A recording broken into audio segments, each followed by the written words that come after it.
প্রাচীন ভারতভূমি ঐতিহাসিক অঞ্চল মগধ, যেখানে যুগে যুগে রাজ্য, ধর্ম ও সাধনার ইতিহাস রচিত হয়েছে। এই পবিত্র ভূমিতেই অবস্থিত মহাশক্তির এক পীঠ, পটরেশ্বরী দেবী মন্দির। পুরাণ অনুযায়ী দক্ষ যজ্ঞের পর শিব যখন সতীদেহ নিয়ে তাণ্ডব নৃত্য করছিলেন, তখন ভগবান বিষ্ণু সুদর্শন চক্রে দেবীর দেহ খণ্ডিত হলে এই স্থানে পতিত হয় দেবীর ডান পায়ে জঙ্ঘা। অতএব এই স্থান পরিণত হয় এক পবিত্র শক্তিক্ষেত্রে। এখানে দেবী পূজিতা হন সর্বানন্দকারী রূপে, যিনি ভক্তদের জীবনে ভরে দেন আনন্দ ও কল্যাণে। ভৈরব অধিষ্ঠিত ব্যোমকেশ রূপে শক্তিপীঠের তেজস্বী রক্ষক।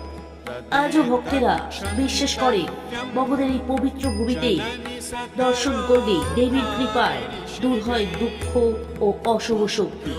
কমেন্টে অবশ্যই লিখবেন জয় বা সর্বানন্দকারী।